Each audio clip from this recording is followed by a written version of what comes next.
Hello, my name is Leo and welcome to another reading of the Elder Scrolls. I've done a book reading of Morrowind for a long time. I'm not entirely sure how I used to record Morrowind, but I don't seem to be able to record Morrowind the way I used to record Morrowind. So I'm recording these a little bit differently. I hope it's okay. Also, it's been a while, like I said, since I've done these recordings.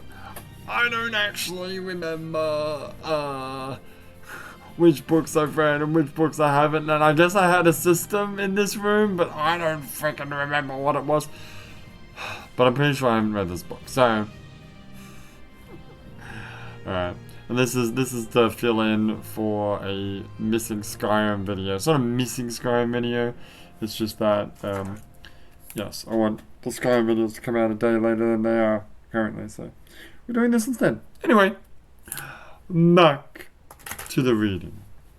Maybe I'll even do all 4 books and release them all together. We'll see. We'll see how my voice feels by the end of the first book. The Charwich Koniinge. You can do it.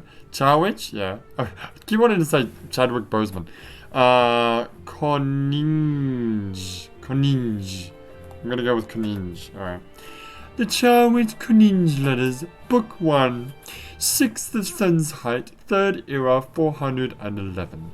God, I hope the audio balancing is good. I'm not sure if it is or not. My dear Koniinge, I hope this letter reaches you in Sarath Mora.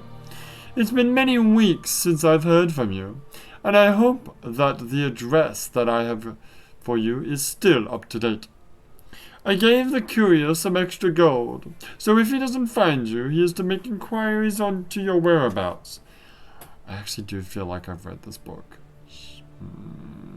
As you can see, after a rather tedious crossing, maybe I started reading this but I stopped because it's long. Maybe.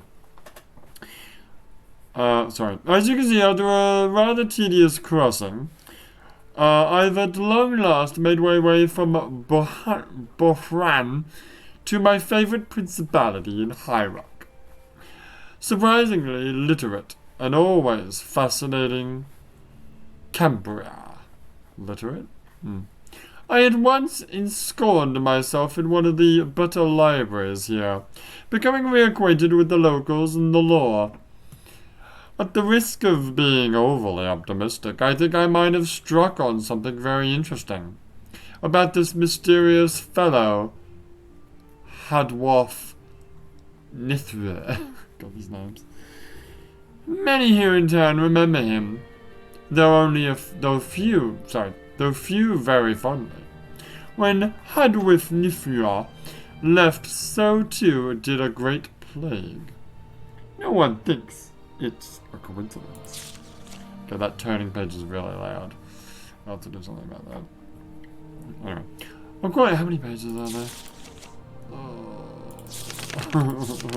You can do it. According to my contacts here, Azura is not his only master. It may be that when he summoned forth the Daedra and accepted her star, he was doing so for someone named Balazar. Wait, when you say star, do you mean Azura's star? Is it related to Azura's star? Could be. Apparently, Noria, I'm just going to call him Nethra. Nethra worked for this Balazar in some capacity, but I never could find out from exactly. God damn it. This chair is noisy as fuck. Sorry if it's noisy. But I couldn't. Damn it. Apparently, Nethra worked for this Balazar in some capacity, but I never could find out from anyone exactly what Balazar's line of business was, nor what Nethwa did for him. Zenithar, the god of work and commerce, is the most reverend deity in Cambria, which served my, that is to say our, purposes well. As the people are naturally receptive to bribery, still, oh wait, sorry, that's the end of that last sentence, sorry. Still, It did me little good. I could find nothing specific about our quarry. After days of inquiry, an old crone recommended that I go to a nearby village called Grimtree Garden and find the cemetery caretaker there. I set off at once. I think my voice is actually too loud too. Yeah.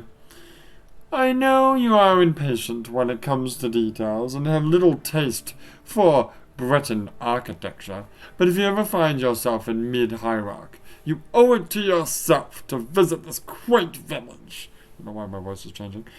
Like a number of other similar towns in Hierarch, there is a high wall surrounding it. As well as being picturesque, it's a remnant of the region's turbulent past and a useful barrier against the supernatural creatures that sometimes stalk the countryside. More about that in a moment. The cemetery is actually outside of the city gates, I discovered. The locals warned me to wait until morning to speak to the caretaker, but I was impatient for information and did not want to waste a moment. I trekked through the woods to the lonely graveyard and immediately found the shuffling, elderly man who was the caretaker.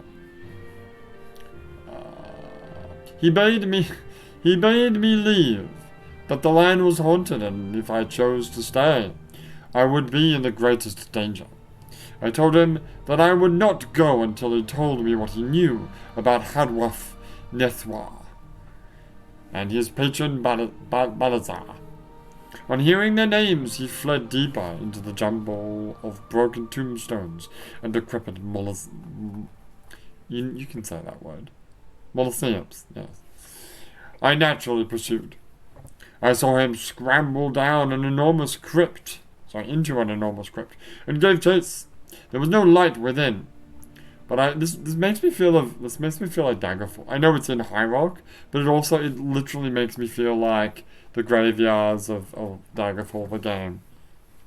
Anyway, sorry. There was no light within, but I had planned enough to bring with me a torch. The moment I lit it, I heard a long, savage howl pierce the silence, and I knew that the caretaker had left quickly. Not merely because he feared speaking of Nethwa and Balazar. Maybe the caretaker turned into a werewolf? Before I saw the creature, I heard its heavy breath and the clack of its clawed feet on the stone, moving closer to me. Oh, it was a werewolf. The werewolf emerged from the gloom, brown and black, with slavering jaws. Slavering? Yeah. Looking at me with the eyes of the cemetery caretaker, now given only to animal hunger. I was right. Called it. I instantly had 3 different instinctive reactions. The first was, of course, flight. The second was to fight. But if I fled, I might never find the caretaker again and learn what he knew. If I fought, I might injure or even kill the creature, and be even worse off. So I elected to go with my third option, to hold my ground and keep the creature within its tomb until the night became morning. Jeez, what is this, 5 Nights at Freddy's? And the caretaker resumed his humanity. I've spied often enough unarmored, but surely never with so much at stake, and never with so savage an opponent. My mind was always on danger, not only of injury, but the dread disease of lycanthropy. Every rake of its claw I parried, every snap of its foam jaws I ducked. I sidestepped when it tried to rush me, but closed the distance to keep it from escaping into the night. For hours we fought, I always on the defense, it always trying to free itself, or slay me, or both. I have no doubt that a werewolf has greater energy reserves than a man. But it is a beast. It does not know how to save and temper its movements. That's not true. When I'm a werewolf, I know how to save my strength. Normally. Kind of. Maybe not. As the dawn rose, we were both nearly unconscious from fatigue, but I received my reward. The creature became a man once again. He was quite considerably friendlier than he had been before. In fact, when he realized that I had prevented him from going on his nocturnal rampage through the countryside, he became positively affable. Affable? Affable. Here's what I learned. Nethria never returned to High Rock. As far as the old man knows, he is still in Morrowind. I visited the graveside of his sister Pera, and learned that it was probably through her that Nethra first met his patron. It would seem that she is quite a well-known courtesan. Was quite a well-known courtesan in her day. She's dead now. Yeah, she's a graveside. And very well travelled, though she chose to return home to die. Unlike Nethra, Balthazar is not far away from me. He is a shadowy character, but lately, according to the caretaker, he has been paying court to Queen Elisana. I think you're right, Elisana. In Wayrest. I leave at once. Please write to me as soon as possible to tell me of your progress. I should be in Wayrest at the home of my friend Lady Elizabetta Morling in a week's time. If Belisar is at court, Lady Morling will be able to arrange an introduction. I feel confident in saying that we are very close to Azura's star. Your friend, Charwich. Okay, so they are trying to get Azura's star. Could you get Azura's star in Morrowind? I think so. I don't remember. Anyway, that was a reading of the Charwich Koniinge Letters, Book 1. There's been another reading of the Elder Scrolls. I hope the audio is okay. Sorry if it's not. I'm going to listen to it right now, and I'm going to hopefully fix it for the next one. And yeah, I might do another book rating. We'll see how long. I assume all the books are more or less the same length, so we'll see. But for now, my name is Leo, and I will see you next time.